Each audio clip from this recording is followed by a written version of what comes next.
5-Minute Habits for Healthy Living. This week's habit is volunteer some of your time.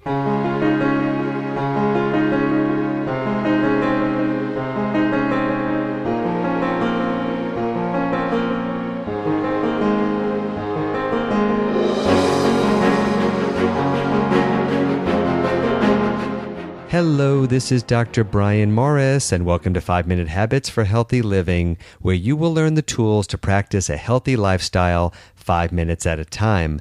Life has become very complicated with a seemingly endless amount of health information at our fingertips on the internet.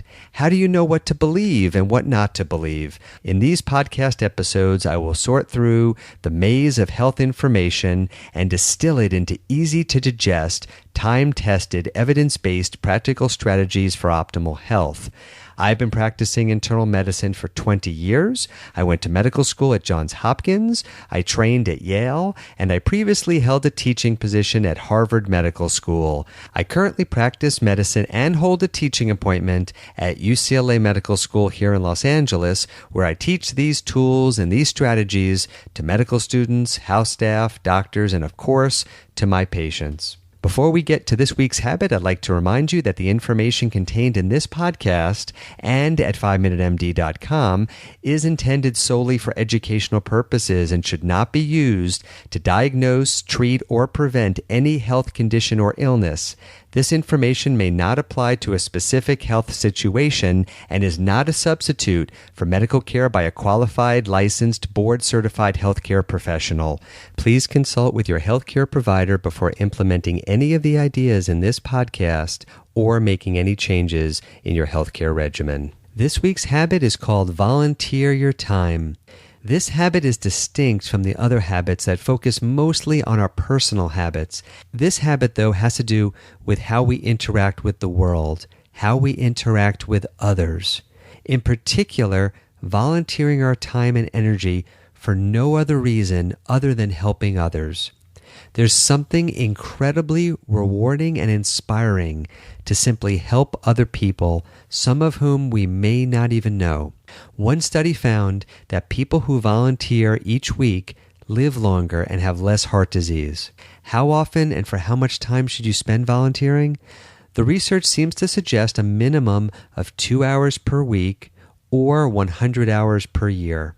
The volunteer work can be for a cause or an organization about which you care deeply, such as a place of worship or something related to a hobby. The distinction here is that you're donating your time and your efforts with no expectation for anything in return. Why is this so important? There's tremendous benefit in going beyond our own personal needs and issues and reaching out to help others. Ironically, by reaching out and helping others, we are ultimately helping ourselves. That's what the research shows, that helping others ultimately improves our health and how we feel. Volunteering can be an amazing antidote to the stress and the wear and tear of life. There's nothing like feeding hungry children at a shelter, or helping a blind lady walk to the grocery store, or teaching young children how to play an instrument, or coaching soccer. There are so many volunteer activities out there. For most people, it makes the most sense to volunteer in an area where you already have some expertise. So if you play piano, perhaps you can offer free piano lessons. If you're a soccer player, perhaps you can volunteer as a soccer coach or give soccer lessons. If you're a health professional, perhaps you can volunteer in neighborhoods that don't have optimal access to health services. Think about how you might expand your volunteer time each week and each year. There's something very powerful about stepping outside of ourselves and focusing purely on helping others. Your homework for this week. Each week when you plan your schedule, be sure to include about 2 hours of volunteer work. Find a place where you can lend your time and your expertise to help someone or some group of people. You'll be both helping others and helping yourself. Let's keep the dialogue going. Let me know what you think of this week's habit for healthy living. Post your comments and your experiences on the 5-Minute MD Facebook page. Follow us on Twitter at Brian Morris MD and visit us anytime on our website, 5minutemd.com. Let your friends and your family and your colleagues know about this podcast, and make sure that you are subscribed on iTunes. When you subscribe to the podcast on iTunes, you will receive new podcast episodes as soon as they are posted. Also, in the next few months, we will be posting bonus podcast episodes at 5minutemd.com, including special podcast episodes not available on iTunes.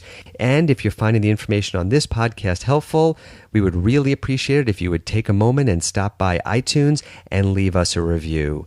Thank you so much for listening, and remember to make today count.